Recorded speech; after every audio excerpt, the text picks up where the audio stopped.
Hello, friends, and welcome to the City of the Immaculata, a channel where we discuss topics of history and theology. I'd ask that if you enjoy the videos, that you would please hit the like button and maybe consider subscribing and sharing if you haven't already. Today, we're continuing our look at Lakota Catholicism, a history of the church among the Plains Indians. This is a 5-part series, and this will be part 2 today. The last one, Origins and Spirituality. If you haven't watched it, I recommend that you go back and watch it.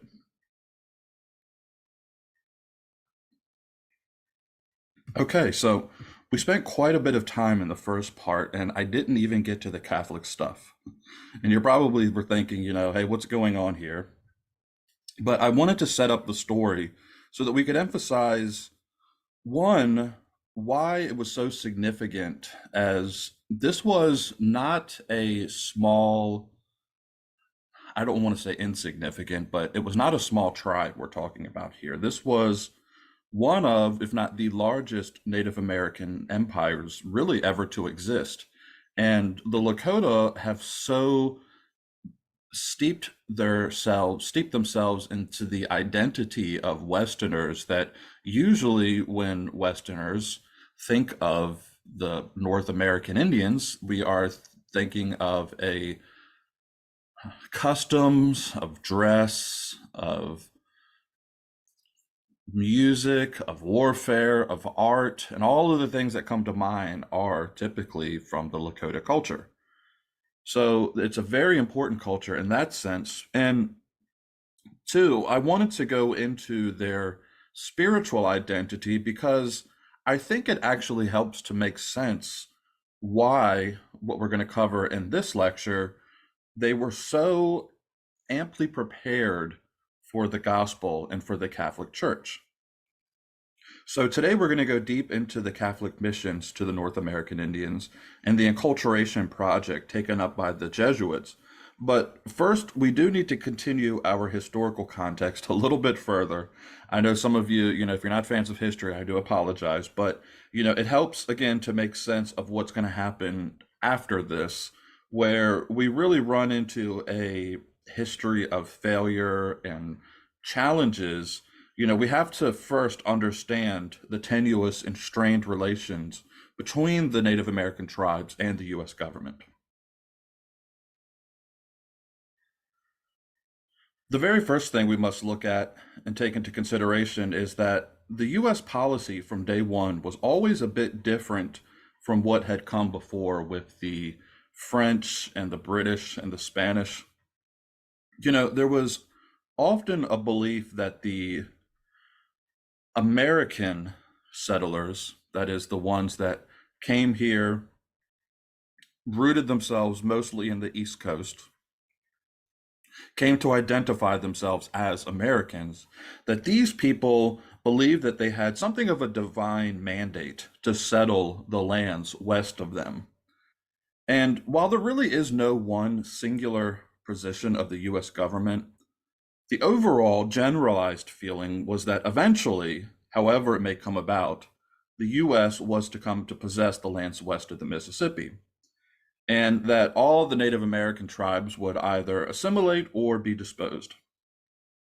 Now, this really crystallizes in the early 19th century with the Jacksonian era.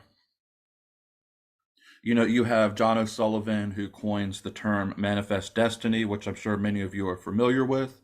You have Jackson himself, President Andrew Jackson, setting a precedent where he forces Eastern Native tribes to migrate west. As you can see on the map here, the various tribes of Cherokee, Creek, Chickasaw, Seminole, and Choctaw forces them to migrate west in what became known collectively as the Trail of Tears. Now, this set the stage for the eventual demise of the Plain Indians and the hegemony that they had over the Southwest and the Midwest.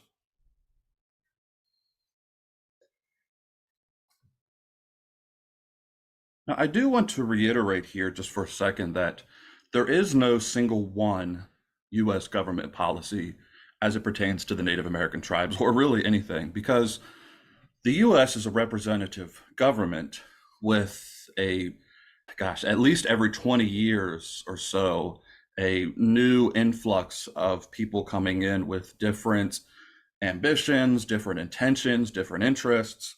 So it makes it, one, difficult to say what actually the US government policy is, and then two, attribute certain things that happen to the policy. But we can say overall that in hindsight, looking back, an umbrella overarching policy was one of either assimilating them where they were or forcing them to move onto reservations. Now, there were often at times, don't get me wrong, certain U.S. interest groups that were representatives or at least advocates for the Native American tribes. This was particularly the case in the Northeast, where you already had by the early 19th century, the abolition movements that were forming there. And they oftentimes saw themselves as two sides of a coin when you're dealing with emancipation of the slaves in the South, as well as the treatment of the Native American tribes. So I just want to reiterate that point. There is no one U.S. government policy, but as an overall arching policy, this is kind of what we're talking about, at least effectively, of what took place, not so much in theory.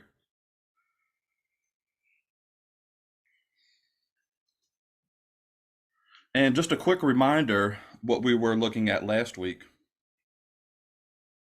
when we left off, the Lakota tribes had at this point effectively gained control over the states that we would today call Montana, North and South Dakota, Wyoming, Nebraska. It was a massive empire that kept all the tribes that had historically owned these lands. The Lakota had kept them either in subjugation or within loosely formed alliances against other tribes, right? So the Lakota had, in particular, just for example, were often warring with the Cheyenne, but at a certain time they became allies with the Cheyenne against, say, the Arapaho or the Kiowas, or sometimes even the Comanches further down south.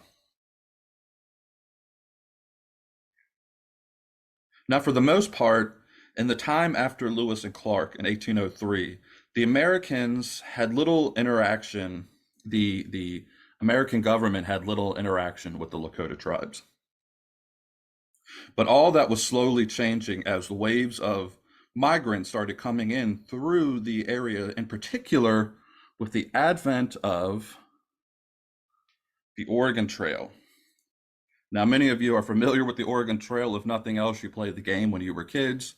And this is what we're talking about here. As you see, the trail cuts from starting Missouri, cuts right through Nebraska and Wyoming, going right through Lakota territory. And while the occasional traveler may have been harassed by the occasional band of tribes, for the most part, things were rather uneventful until the Lakota themselves started to notice that the Americans were beginning to increase their travels across their territory. And the Lakota also noticed about the Americans that they left a large footprint. And what I mean by that is the Lakota believed that the Americans were particularly rough to the native ecology and landscape. When the Americans traveled through, we left our garbage. We weren't good Airbnb guests. Let's just say that. We kind of came through and made a mess of things, which didn't endear as well to the Lakota. So that started to concern the various Boyates, where they started to make it more and more their policy to kind of terrorize and dissuade the people from using the Oregon Trail.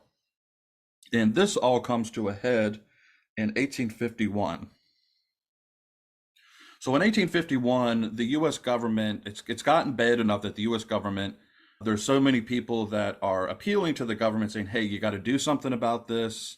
We have to protect the settlers as they're crossing the Oregon Trail here. So the U.S. government really is kind of unprecedented in scale, gathers a whole bunch of the tribes together. We're talking the the Sioux tribes, the Cheyenne tribes, the Arapaho, basically anybody, any of the tribes that would have been affected by this trail are called to this gathering. The gathering is at Fort Laramie.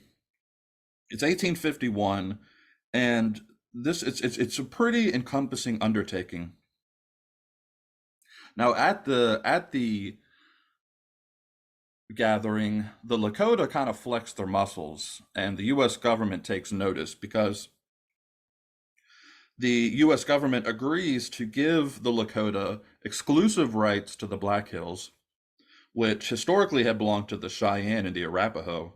And in turn, the Lakota ensured that the Wasichus, that's what they called the white Europeaners, the Wasichus, would be unharmed as they crossed the Oregon Trail.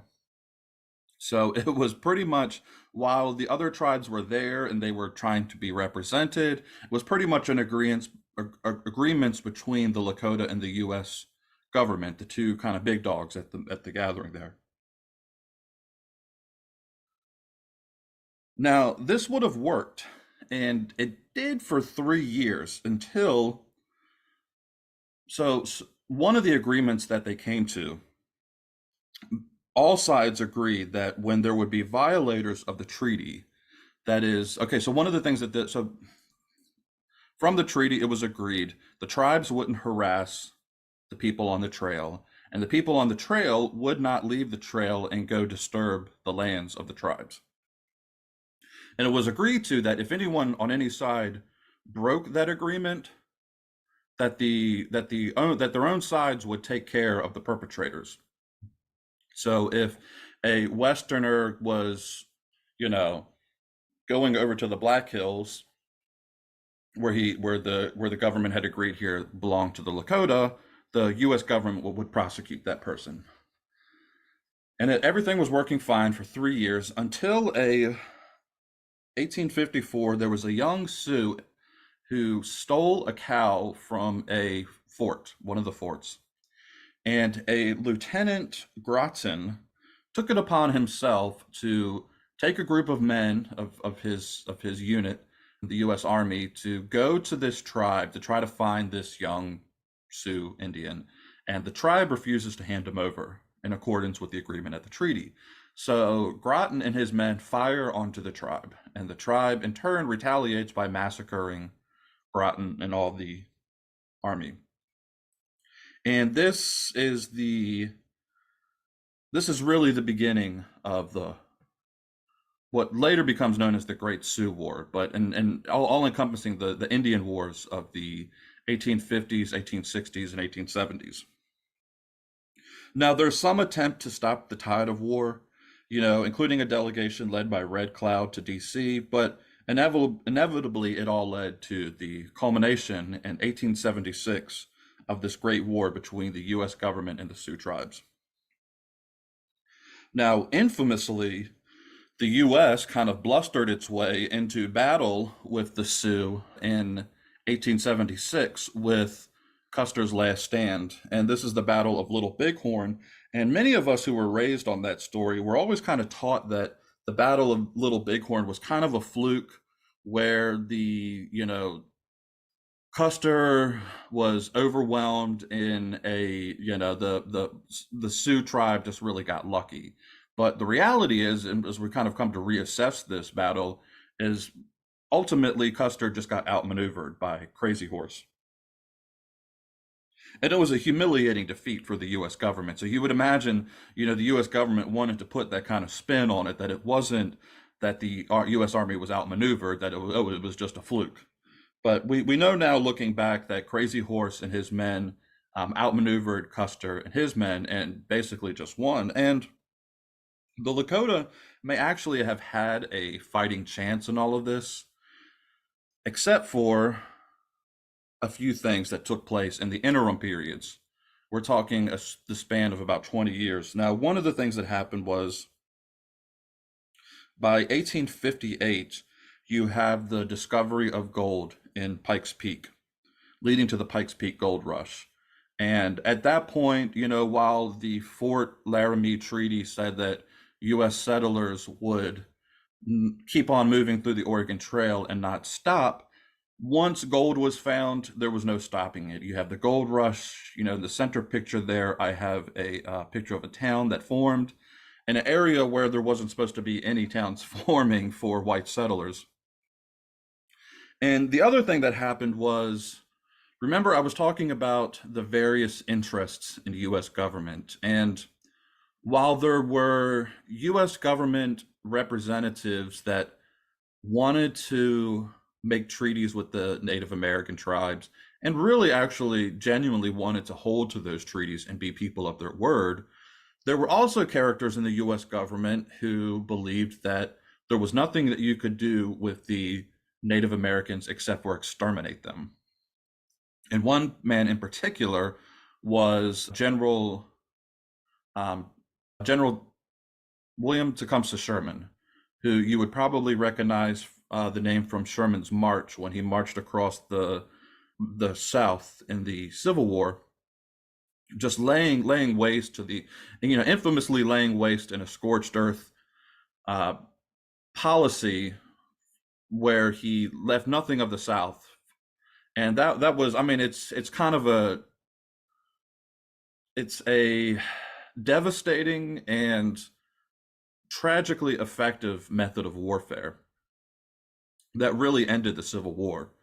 And he took that same approach himself. He's basically dictating to a General Sheridan in the Midwest a similar policy to deal with the Lakota. And Sherman noticed that the Lakota tribe, the success of the tribe hinged upon their being able to survive off of buffalo. And Sherman, in his sort of brutal way, said that if we eliminate the buffalo, we eliminate the Lakota. So the government, even while these treaties were taking place and we're kind of agreeing to not, you know, exterminate each other, slowly but surely the U.S. government interests, as far as military interests were concerned, were beginning a process of eliminating the buffalo. And as you can see here, I mean, we're no exaggeration here. Look at this is a pile of buffalo skulls in the picture to the right of the screen, and that was not by accident. That was something employed as a means of warfare.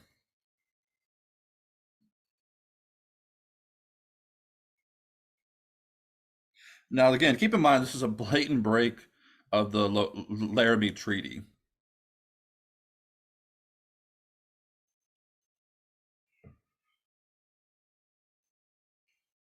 So, despite the amazing victory, really, of Little Bighorn, the Lakota were never able really to capitalize on the victory, as this scorched earth policy of the U.S. Army, the loss of the bison, and really there was also a very harsh winter between 76 and 77, that ultimately just brought the Lakota to the point where even Crazy Horse himself had to surrender. There was his surrender was marked by an incident where even after surrender, under sort of mysterious circumstances, he was killed by a U.S. soldier who said that Crazy Horse was attempting to escape. But either way, he surrenders.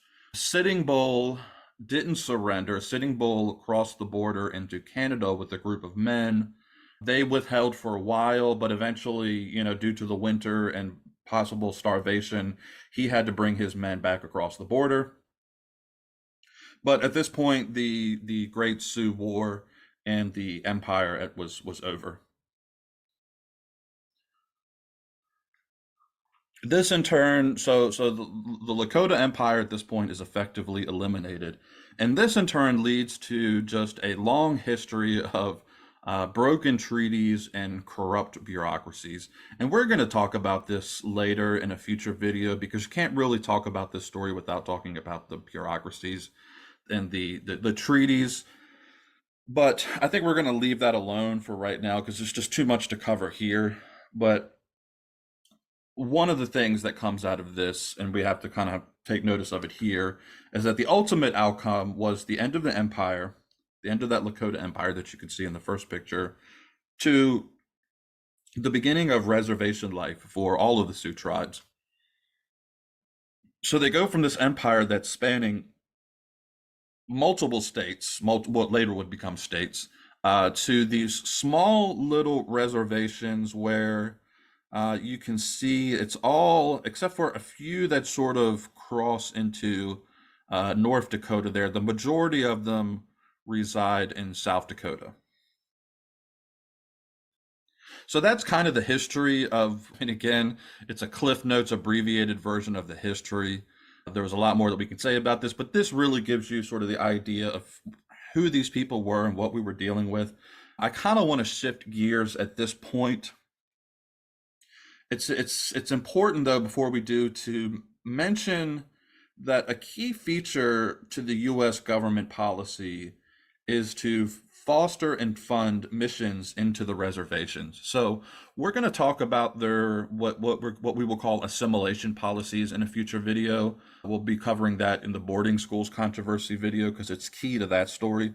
But now, of course, I just want to at least mention because it's going to affect what we're going to talk about here moving forward.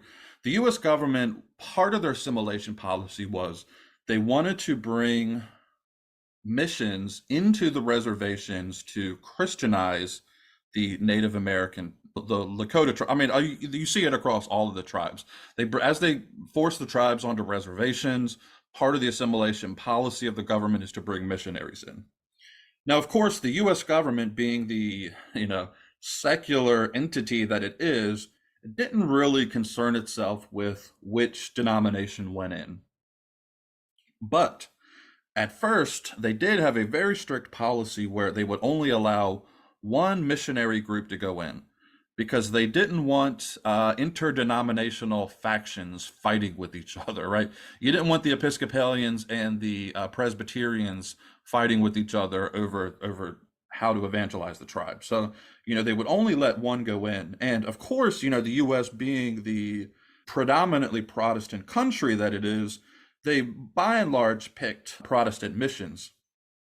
And their initial choice for the Lakota was going to be a Episcopalian mission. But before we go into that, I want to take a step back and talk about, just for a second here, the Catholic missions. So we all know, right, that Columbus, 1492, and all the events following that, where the Spanish in particular, and then the Portuguese, and then the French and the British all come into the newly discovered American continent. Now, the French presence was primarily restricted to the north. And in 1860, you have the first missionaries that were sent to live with the Sioux. Well, the Sioux had run up against missionaries before that. But the first one, this is kind of interesting, the first one to actually live among the Sioux was a Franciscan, a Belgian Franciscan named Father Hennepin. Now, it's kind of a fascinating story. I wish I had a little bit more information to give you on this story, but ultimately he was captured by the Santee, which is the Dakota tribe, and was eventually, and he's captured, he's kind of like mistreated by them at first. They didn't quite know who they were dealing with. And then they eventually realized, oh, this is actually a holy man. So they apologize, sorry how we mistreated you, and they make him a member of the tribe. Now, he says that when dealing with the tribes, he would partake of the various rituals that he saw them doing. For example, he would take of the calumet, right, the smoking of the pipe. He partook of the, what is it, the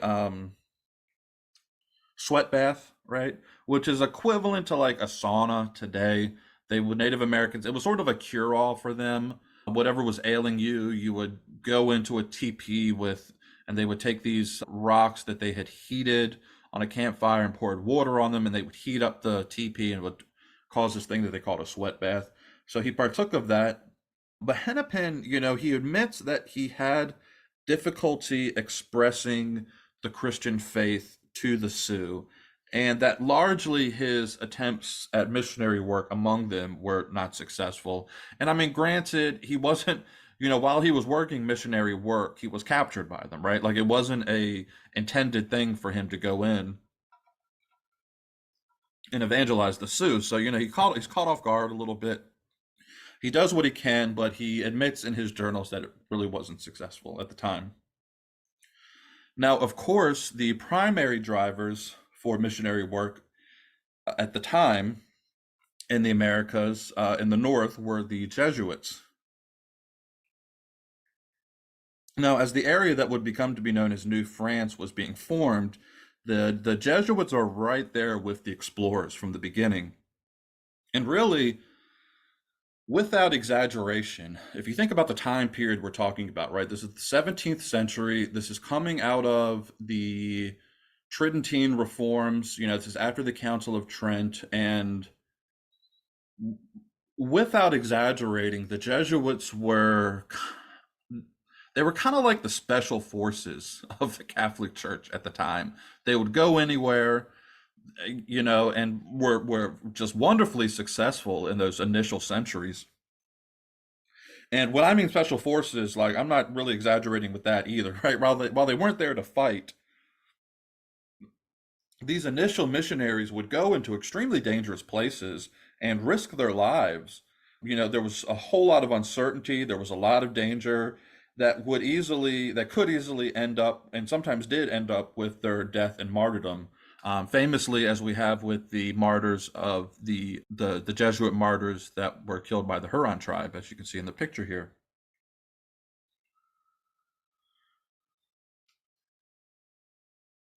Now, I find this to be actually a very helpful map, as those of us that are from the United States or from Canada, we tend to have the way that the borders are set up today is like in our mind, that's kind of like how it maps out. But in this time period, the borders for what were effectively borders, which were really just territories with disputed borders, I found this to be a good map for what we're talking about here and what things kind of would have looked like at this time period. So as you can see, coming up out of the south with the light blue there, we have the Spanish. And in the red, we have the British Empire, colonies on the English colonies on the east coast of the Americas, and then sort of central north there in Canada. And cutting right through the middle of that is the French, the New French Empire, of Canada, or New France, in the Louisiana territories. And it really does, it cuts right through the center of the English powers there.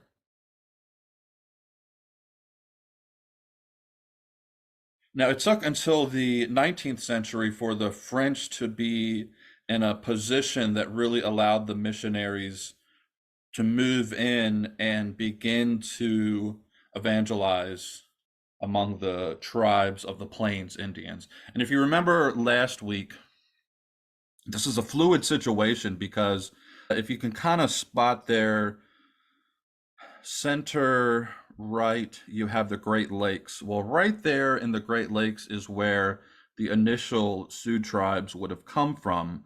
And as the Indian tribes east of them are warring in their direction, they're pushing everybody west. And so the tribes of the Sioux get pushed westward, westward, westward, till eventually they land almost dead center in the Midwest of the American continent.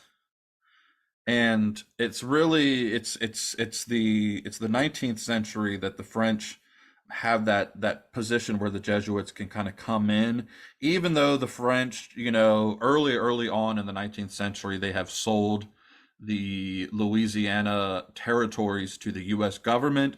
The US government really didn't just, it's not like they sold it to the US government and then all of a sudden there's Americans there. There was as we've been talking about, there's a big gap between the selling of the Louisiana Purchase and the onslaught, the true influx of Americans into that territory. So the French are still sending Jesuits into the central continent area to do evangelization work. And for the most part, the US government really just doesn't care, because they see the Christianizing work, no matter who it comes from, as far as the US government's concerned. So long as it's Christianizing the Native Americans, the US government doesn't really care. And we can really we can really place almost all of the future successes of the Catholic Church among the Lakota. We can really attribute those successes to one man. And we're talking here about Father Pierre de Smet, Jesuit, 1801 to 1873. And he's really just a wonderful character. You know, he's one of these people I wish I could have met him and sat down and talked to him, because if for no other reason, how successful he was with making relations with the Native American tribes and what that must have been like. He's got some journals. I mean, we can follow the story, we can see why he was successful. And I would say the number one reason why he's successful is because he truly did put the interests of the tribes first in his heart. And yes, that does include bringing them the gospel, bringing them the truth of Christ's church, but also just caring for the people themselves. Okay, and that's something in missionary work that you can't separate the two, right? You can't separate bringing them Christ from actually truly caring about them as people. And in turn, the Native Americans absolutely loved Father De Smet.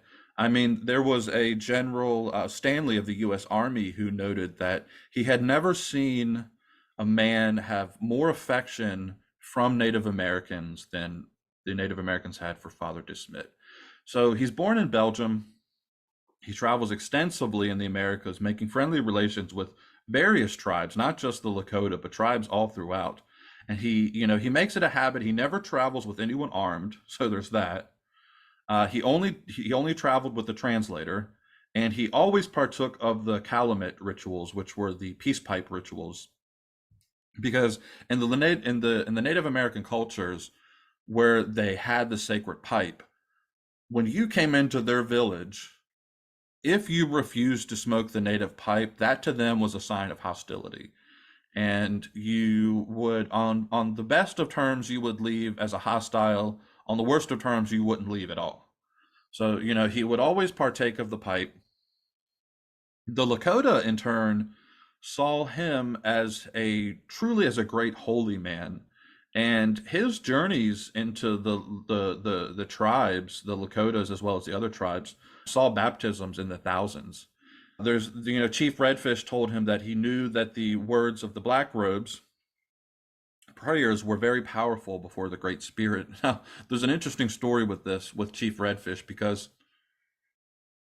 he had a daughter, Chief Redfish, who was kidnapped, I believe was kidnapped by the Cheyenne. And while Father De Smet was there speaking with Chief Redfish was the Lakota leader, and Redfish knew that there was something powerful about these people that the Lakota at this point were affectionately referring to as the Blackrobes, of course, because of the long black robes that the Catholic priests wore. So he knew that the Blackrobes were a special group, and he begs Father De Smet to pray to the Great Spirit that his daughter would be protected or freed.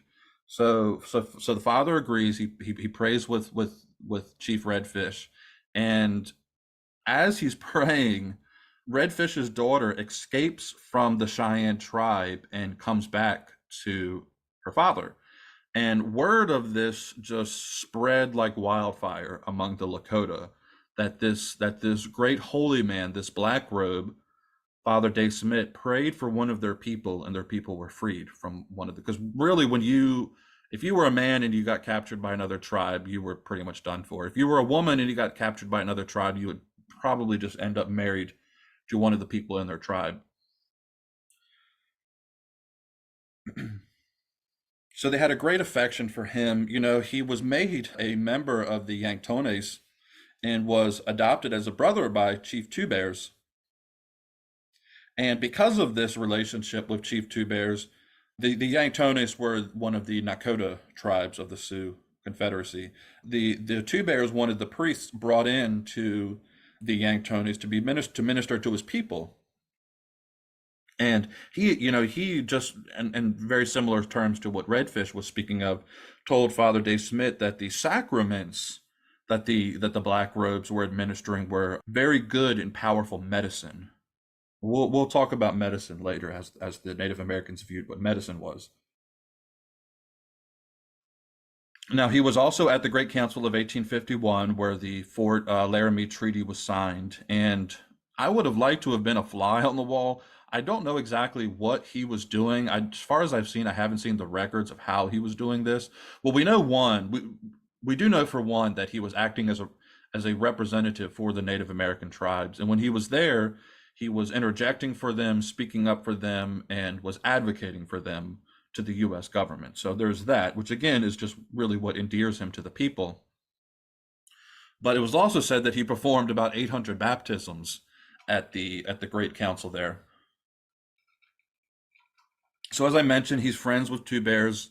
He's friends with Chief Redfish. He's friends with Sitting Bull, interestingly enough, and we're going to mention that again here in a little bit. And he's also friends with Red Cloud.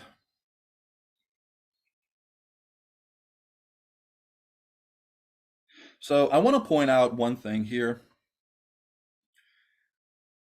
Remember, I was just talking about before how those first wave of Jesuit missionaries were like special forces.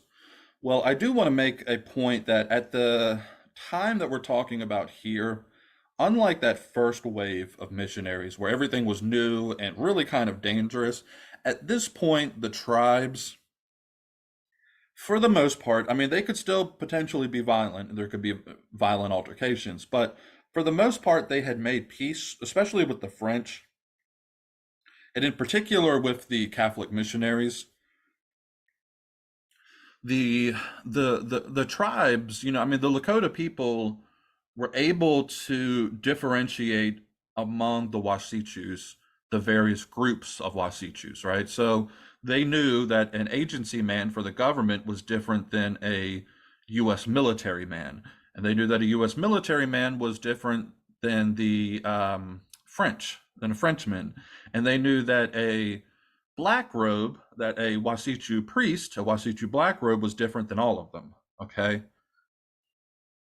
and now because of that, the danger that these missionaries faced was considerably less than what the first wave of missionaries faced into the America. So I want to be clear that this is a little bit more of a peaceful time for the missionaries, but it's still hard work. Okay, they're still working hard, and at the same time, they are writing tales, writing their stories, and sending them back to Europe. And the European imaginations are kind of like set afire with these like romantic tales by writers like Karl May.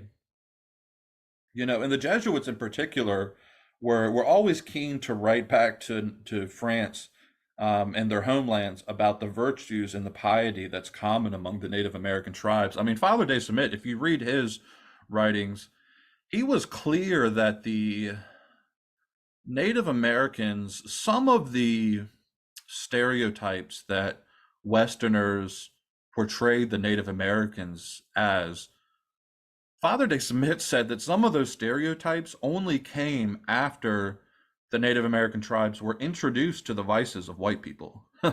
Okay, I mean, there was one of his journals, I know he talked about, um, well, one, he witnessed the dances of Native American women, and he talked about just how modest their dances were.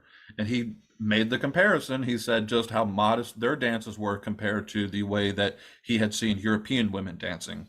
Another thing was he said that, you really didn't see the kind of stereotypes that came with the Native Americans and drinking until the Wasichus brought in their alcohol, because Native Americans didn't have alcohol, whiskey, like they did until the U.S. business interest loved to pawn off their whiskey to the Native American tribes. And he also said, and this is an interesting thing, that it was impossible. I don't know about all the languages, but I know in Lakota, and it might have been in all the languages. Anyways, he said that it was impossible, at least in Lakota for sure, to break the second commandment.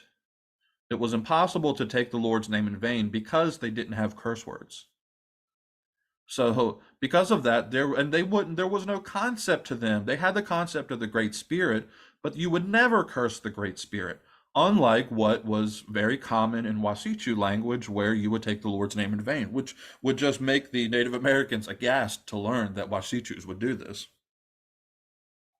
So they brought, as they're writing back about the virtues and the piety among the tribes, it brought this desire among Europeans to come and help bring the gospel to the Native Americans. So that's really where you get this influx of the Jesuits coming in to minister to the tribes.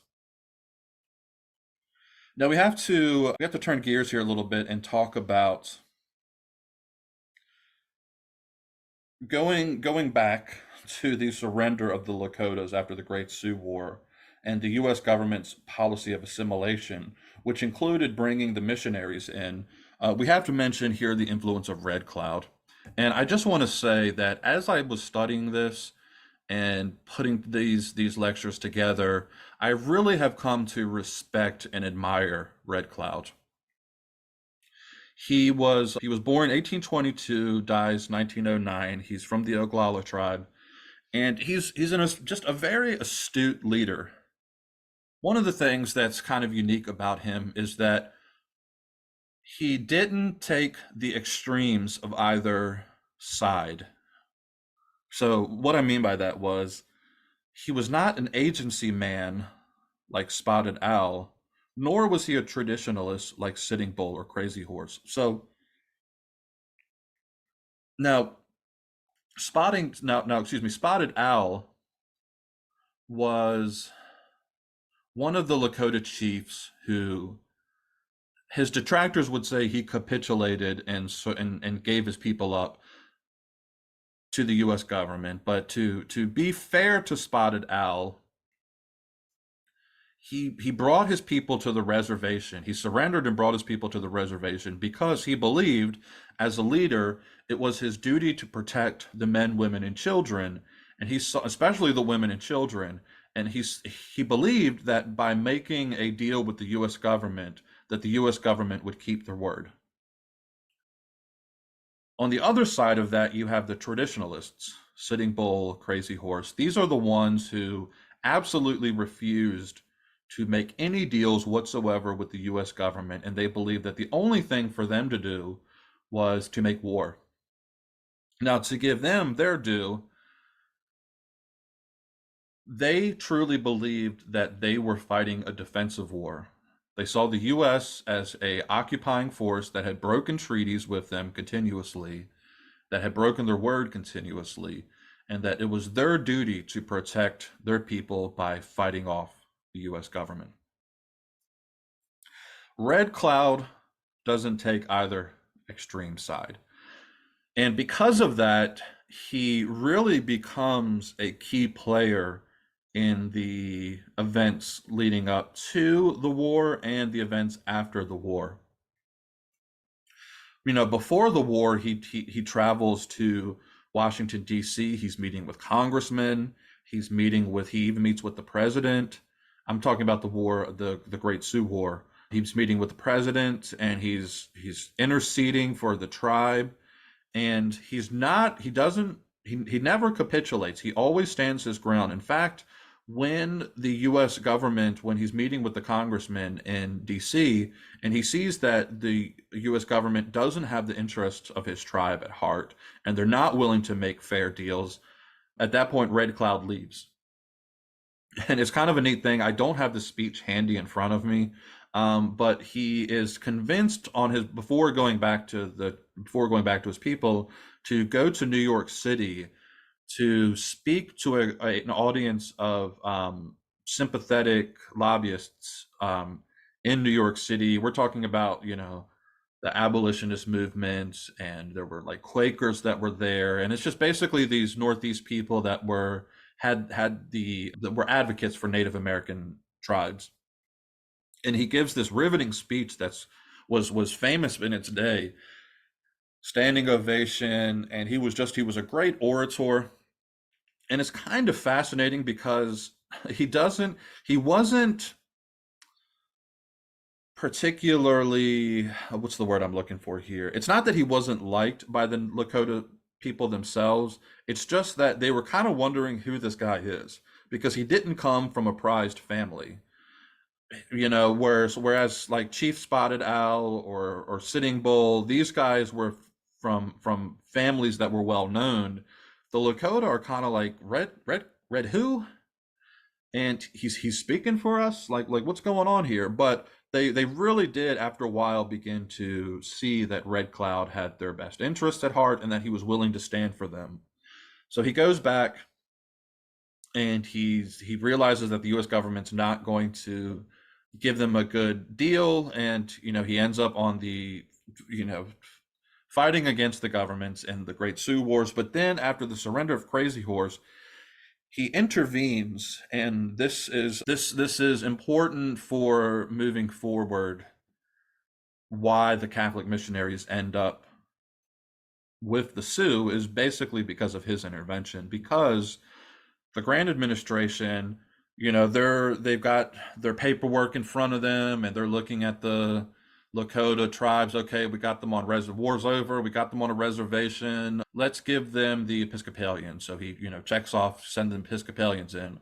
And Red Cloud says, no, we don't want the Episcopalians. We want the Blackrobes.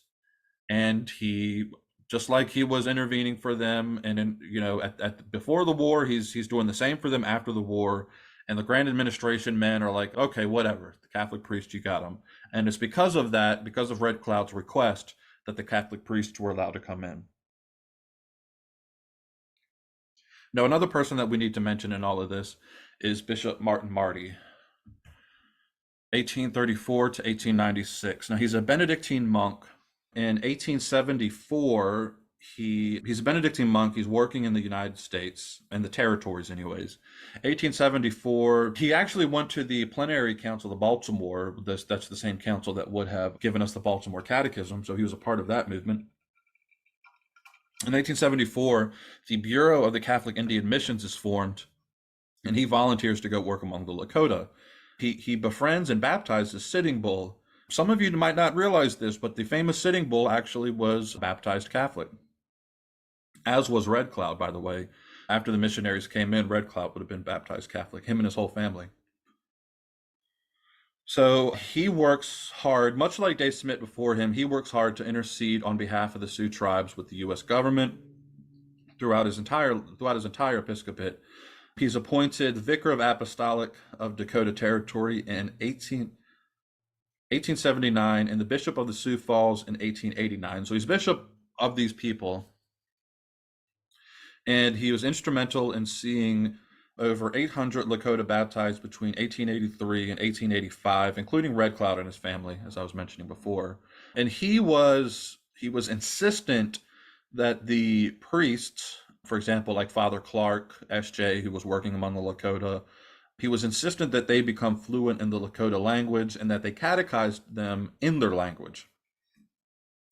So that has important implications for what we're going to talk about later with what was going on with the boarding schools. That's a future video. But just to be clear, from the beginning, the Catholic Church's policy was not to assimilate the Lakota into white American culture. That was not the initial intentions. And what happens later is a totally different story. But this is a man who, much like Father Dave Smith was, Bishop Marty is very respected and loved among the Lakota people. I would say probably even up to this day, the ones that would know about him and remember what he did for them. Okay, so now we're going to go into a little bit of the process of what life was looking like for the Lakota as the Catholic missions are taking place. Now, to be clear, these are missions. It's not like they came in and everybody, all of the Lakota, all at once became Catholic. But there were large numbers that were becoming Catholic. So as you're getting these large numbers, right, you're looking, what did we say, between 1883 and 1885, he sees over 800 baptized. So, I mean, we're talking significant numbers here. So as is the customary case with the Jesuits, they're looking at what are some of the things that we can do to allow the Lakota to be themselves while also bringing Christ and the church and the truths of all of that to them? Now, councils were very traditional within Lakota culture. They were councils would have been, so you had your local bands, which were roughly about 10 to 20 families. And then greater than that, you had the Oyates, which are the greater tribes, so on and so forth, all the way up until you get to like the Sioux, which would have been the Lakota, Nakota, and Dakota.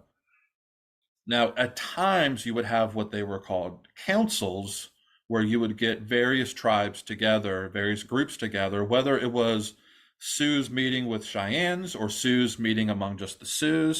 You would have these Indians come together where they would partake in trade. They would arrange laws and policies. They would arrange marriages. They would come to agreements. They would establish charities for those that are in need. All of the various things that you would think that would need to be done for like a government of this type to work, they were doing at these councils. So the Jesuits said, okay, we can take that and we can hold these, what we are going to call Catholic Sioux congresses. Because the Jesuits wanted to keep that custom of the councils and the festivals, because it allowed, you know, I think we're really going to save what we're going to save what reservation was like for these people for one of the future talks.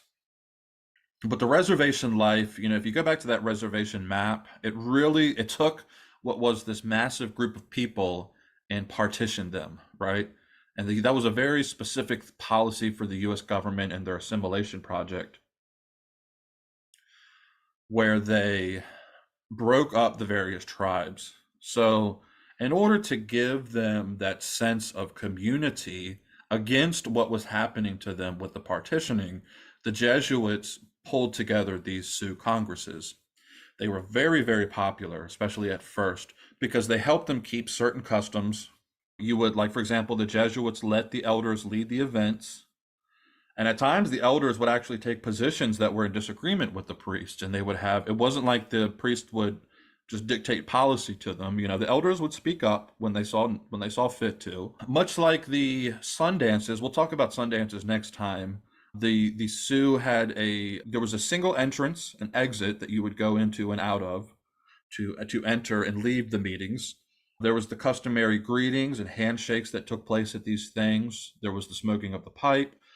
They would also venerate the deceased. And it's really hard to see with this picture here. You can almost make it out. This is one of the Catholic congresses. Central to the Sundance was a pole that they would erect that was part of the Sundance process, and the Jesuits allowed them to keep the pole for these Catholic Sioux congresses. Now, unfortunately, well, first of all, one of the things that the Jesuits writing about these events, they were always appreciative and quite impressed with the oratory skills of the Lakota people, because again, this is a tribal people, they're an oral culture, and when the elders spoke, it was a significant event. I mean, we still in the West, we still have speakers that are good speakers, but we don't quite appreciate the importance of a good speaker in the sense that an oral culture would. And the people would come to these congresses and they would listen to the elders speak for hours. And it wasn't like, oh gosh, here's Grandpa talking again. It's been an hour, 2 hours, kicking dirt. Like they were respectful and they listened attentively, and the Jesuits were just always very impressed by that. Now there were two major concerns that were brought up at these congresses that were the Jesuits were constantly bringing to the forefront to combat. And this was the issue of marriage and, well, first thing about marriage. So one of the things to keep in mind is that the Lakota, just like the Sioux, just like the various North American tribes, would practice polygamy. And beyond that, even though they had a strong sense of familial ties and familial bonds, it wasn't uncommon for a man to leave his wife. And so it really does put, there's in many cultures around the world, non-Christian, but even sometimes in Christian societies, women get the short end of the stick. And it's the same case here, right? Where most of the power would go to the men, and when the men would leave, the women didn't have a lot of option. There wasn't a huge safety net for them unless they had a strong family bond to protect them. So the priests were insistent here, and of course, obviously, it's within our sacraments, right? I mean, we have a very clearly defined sacrament of marriage, which they were always was one of the things that the Jesuits were always keen to bring up at these congresses was we have to preach your orators, we're going to let them speak, but we have to teach properly on what the sacrament of marriage is. You don't just abandon your wife, you don't have multiple wives, so on and so forth. The other thing was there was a new cult that had formed, that had taken hold. It worked its way up, but basically it starts in Mexico, and it was known as the peyote rituals. Now, if you're familiar, peyote is a cactus that, when ingested, causes hallucinations, and the consumption of this was not historically part of the Lakota tribal society. It managed to work its way up as the trading routes become more solidified, as the Lakota are becoming more powerful of a tribe. It works its way up into the Lakota culture, and certain men in the tribe start ingesting it, especially, like, for example, the medicine men and those looking for visions. But the Jesuits are like clear, like this is not a kosher practice. Now, one of the things that I will say that's a little bit problematic about these, at least later, is that the Jesuits wanted to push. Well, let me back up. All right, so remember, I talked about the initial Jesuits that came in. Those were the special forces. You had the second wave of Jesuits that come in, and these are still European immigrants, but they're working among the tribes, and they're really bringing the conversions in the faith. It's not as extreme or dangerous as those first wave of Jesuits, but it's still hard work. They're still doing their job, and they're still mostly Europeans. In the later decades, as these Sioux congresses are taking place, you start to see more and more American Jesuits. Now, there's nothing particularly wrong with the American Jesuits per se, but they are, you kind of have to go back. I did another talk. It's related kind of to this. The American Catholic identity was a little confused. It's still a little confused, and trying to make sense of who it is and what it is and its place in the culture. And the American Jesuits really wanted to make these Sioux congresses more resemble a democratic American institutions, which, I have my suspicions that partly led to these congresses sort of falling out of favor eventually, because the American democratic institutions were not the institutions historical for the Lakota. But either way, the American Jesuits were well intentioned, but it didn't really quite pan out. And either way, these congresses fell out of use after World War II. Another thing is the crucial role of the catechists. So those Jesuits that are coming in, that second wave of Jesuits that we're talking about, were stretched very thin.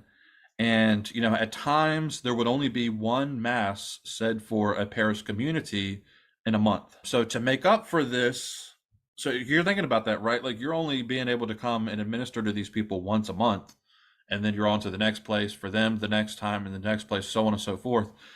There's also not a lot of time for catechism. So to make up for this, the Jesuits picked out the best orators among the people and trained them to teach and preach during the weeks that no priests were available. And these men became known as the catechists. Now, it was required that they be elders because they're trying to keep with the Lakota customs in general. And in Lakota custom, the elders were the ones that spoke. It was principally only men. So the elder men, would preach and teach the faith. Some of the famous ones who were known for the oratory skills: Silas fills the pipe, Nicholas Black Elk, who we're going to talk about later, White Crow, Ivan Starr comes out. These were the men who were crucial to these first decades of teaching the Lakota people about Christ and his church. And I will say it's quite impressive if you look at what the duties were that these men were given. They were not priests, but they were given a whole lot of responsibility. For one, the if you're thinking about if you know anything about the United States and you know anything about South Dakota, North Dakota, it's a very wide area with a lot of space in between the occupied areas and a lot of space between the reservations. So these catechists, and this is horseback, right? This is usually on a horse and buggy, would go from place to place, whether that was teaching, whether that was going in the middle of the night in a winter storm to pray over someone who was sick or dying. These catechists were absolutely crucial in those first decades to the spreading of the gospel. It wasn't just the Jesuits. The Jesuits had the foresight and the wherewithal to know to teach these men because they were spread so thin, but they picked the best among the men, and these were the ones that were really spreading the gospel message.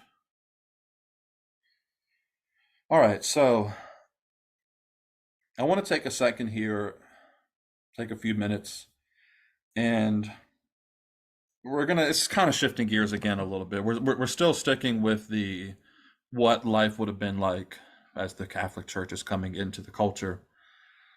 And a comparison that I think is apt to make is between the medicine man, the traditional medicine man of Lakota culture, and the priest. Lakota and Catholic traditions have similar understandings of the relationship between spiritual powers and the officiant.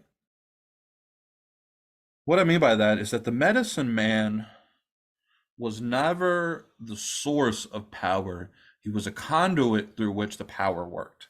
Frank Fool's Crow, he's Black Elk's nephew, a famous Lakota ceremonial leader, called the medicine man a hollow bone, right? It's the bone through which the if you ever seen when the Lakota use like bone as a whistle to blow in through, right?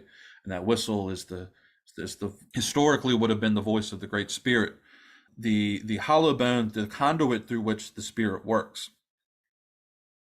So the Lakota were fascinated and seemed to have almost a mystical understanding of the Catholic priest, right? I mean, we've already talked about they sort of reverently referred to them as the Blackrobes, which is already saying like we understand that these are people that are set apart, that serve a different purpose. One of the things, again, we're talking about how they seem to almost mystically make sense of the priest. They really were fascinated by and understood why the vow of celibacy was taken by priests. Now, there was no equivalent to that among their medicine men, but the concept, when they learned about it, immediately made sense to them. That, oh, yeah, these are men that are set apart for the important work of communicating and bringing Wankantanka to the people and bringing Wankantanka's good medicine to the people. So the whole concept of celibacy is yet another way in which these men were set apart, which made sense to the Lakota mind. So they got that right away.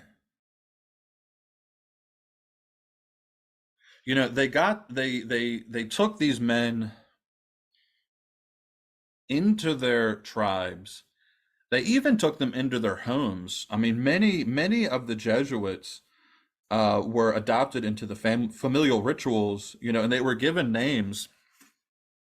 For example, here, let me go through my list.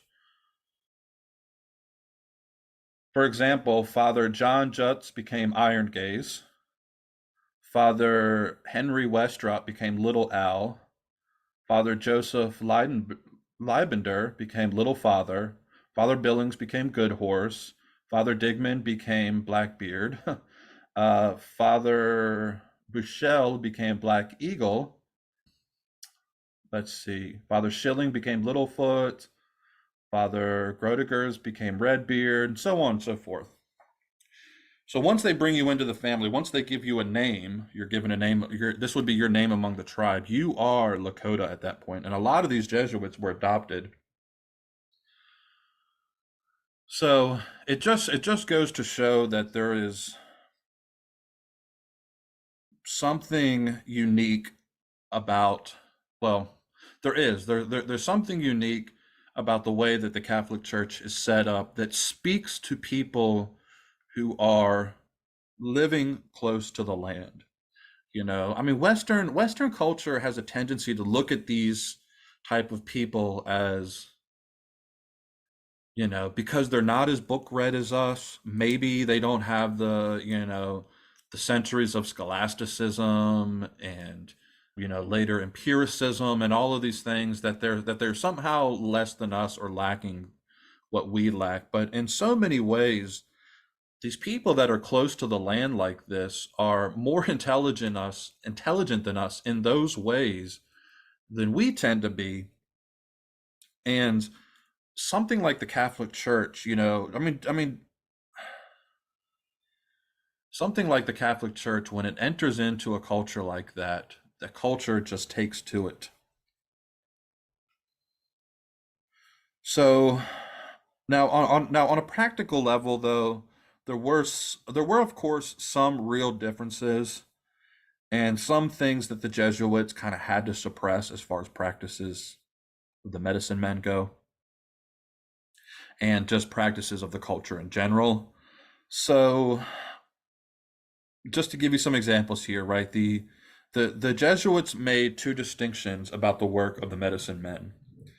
They told the Lakota, at least the ones that were baptized, that the chants and the sort of dubious rituals like tricking patients about these procedures that they were performing were unacceptable.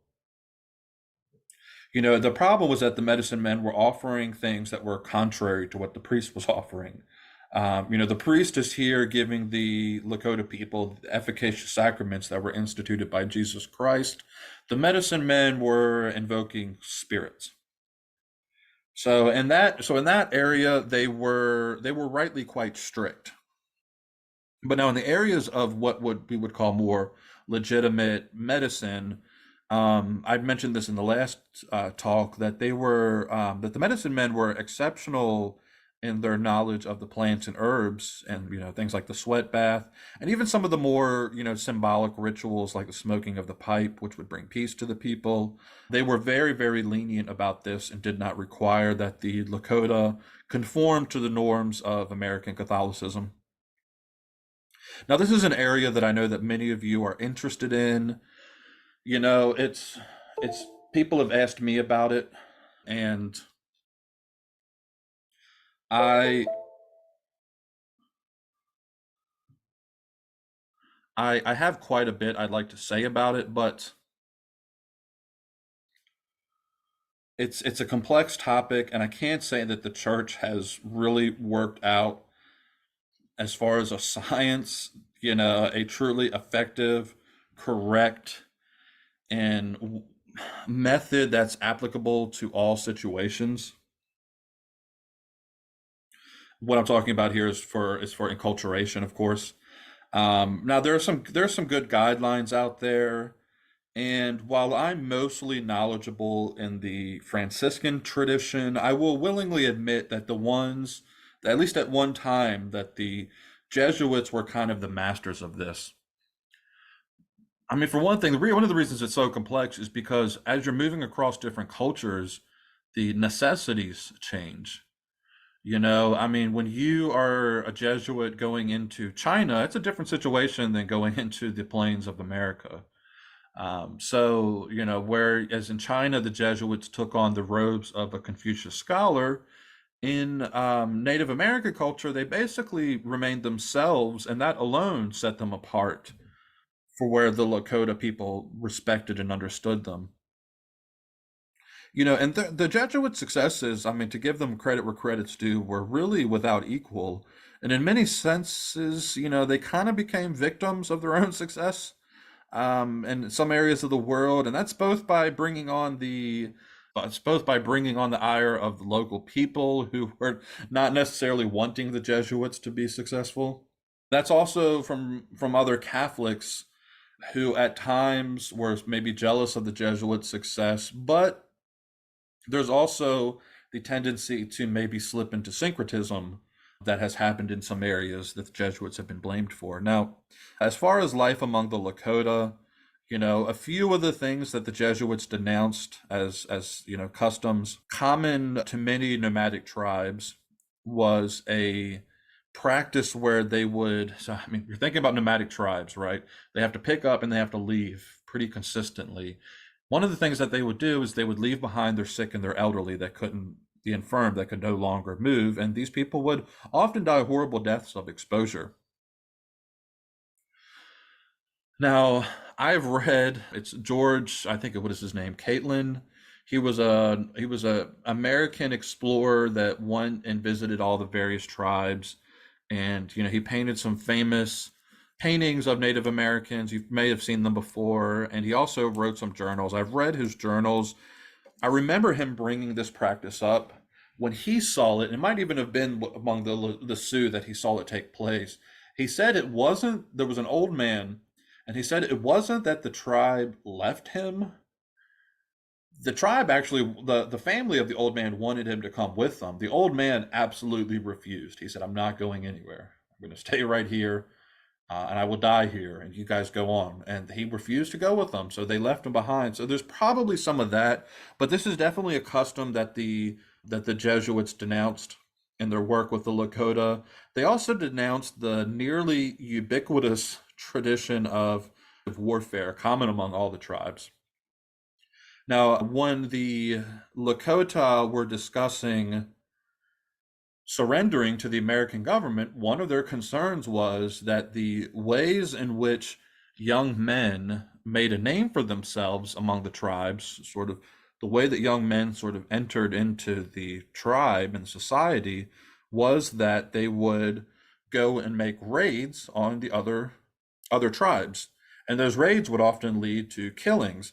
And those killings would often lead to vengeance killings from the other tribe, and then he would have to have a vengeance killing against theirs. And it started this horrible cycle of vengeance killing and vengeance raiding. The Jesuits put a stop to that. The U.S. government actually put a stop to it too, but we can see where the Jesuits were denouncing that because it doesn't lead to anything. It's not certainly not the message of the gospel. Even though Europeans haven't always lived up to the gospel message themselves in terms of violence and warfare, but nonetheless, it was pretty standard fare in the tribes. And I have a personal feeling that one of the reasons that reservation life was so devastating for the tribes was that there was never a good transition from that being the way that young men made their presence and made their name for themselves in their society and in their tribe. There was never a good transition from that in the reservation life. And in turn, the young men in the Native American tribes on the reservation turned to sort of unhealthy things, but we're going to talk about that in a future point. I mean, for example, though, the killings that were often involved in these vengeance were indiscriminate, between warrior and civilian, and they often involved the capture and torture of prisoners. I'm sure some of you are familiar with what scalping was. Let's see. The Jesuits also took issue with the medicine men attempting to work their esoteric medicine on converts. Now, they left alone those who were still pagan, but once you became Catholic, they were quick to put a stop to a medicine man attempting to chant or call upon the old spirits while interceding for a convert.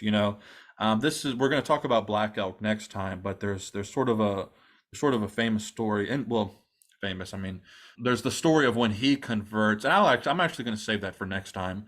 But just keep this point in mind, right? That when you convert, the Jesuits saw you as a child of the church, and no longer were you to have these old medicine men. The old medicine men could treat you with the herbs, but they were not going to chant for the old spirits over you.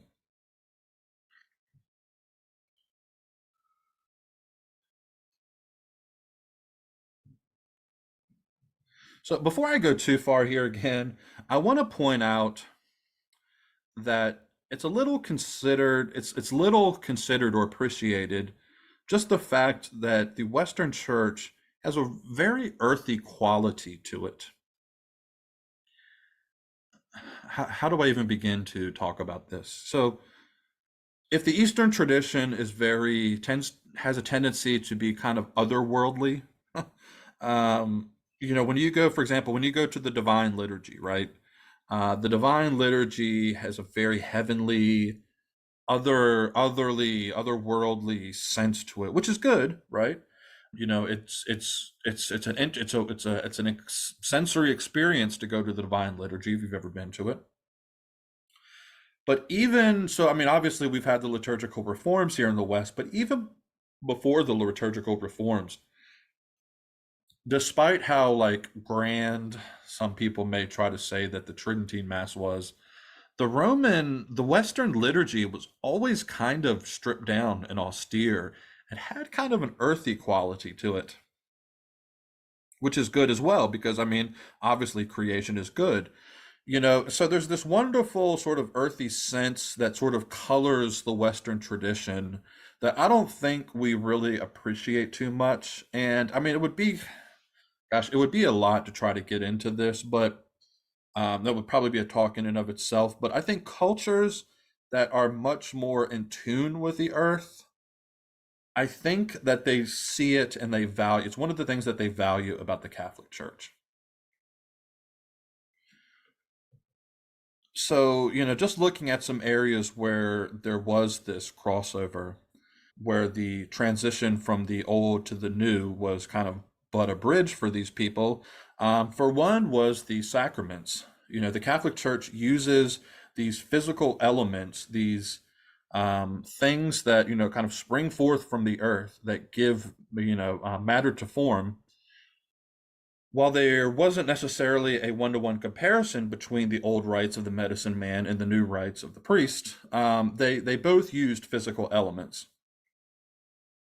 One of the things that I find interesting is the relationship that the Lakota had to beads, for example. Lewis, from the Lewis and Clark expedition, said that he could have traveled from one end of the continent to the other with nothing but bags of beads as trading bargainings,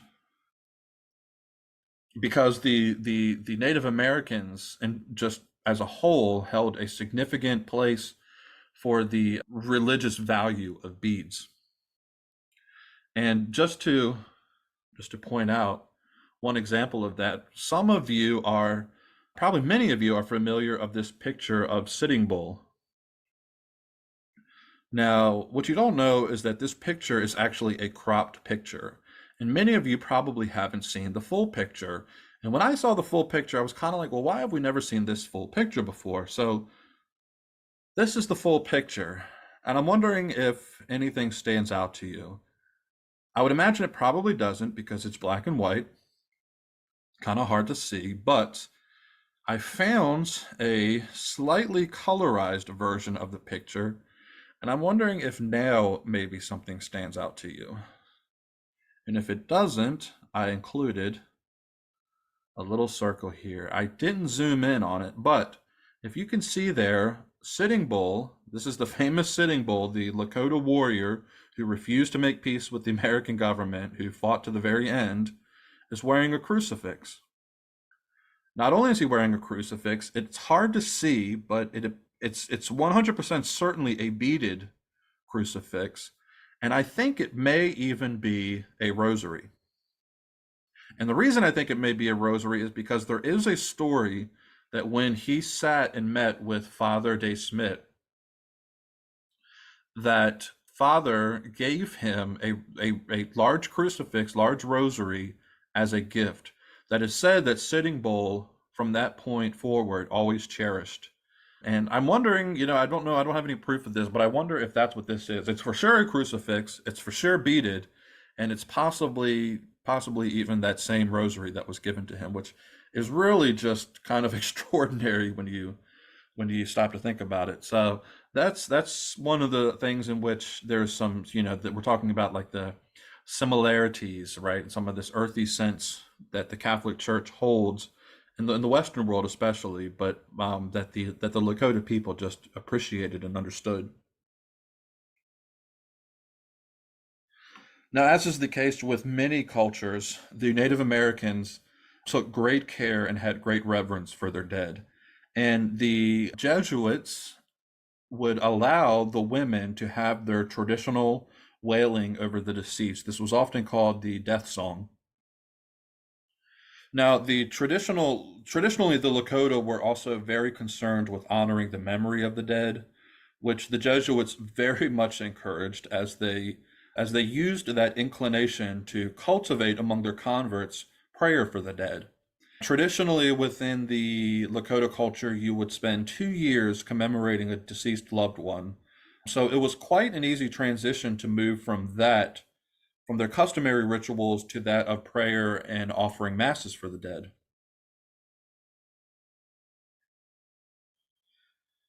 Related to that is this remarkable belief that the Lakota had in what is called the Wanagi Tsankanku, that is the ghost road. So what they believed is that upon death, a spirit would walk a long road.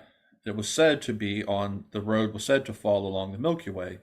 Now, if you, depending on where you live, you probably don't appreciate the night sky the way that ancient people appreciated the night sky. One of the tragedies of the modern world is this modern thing that we call light pollution. And light pollution is just so prevalent in the modern world.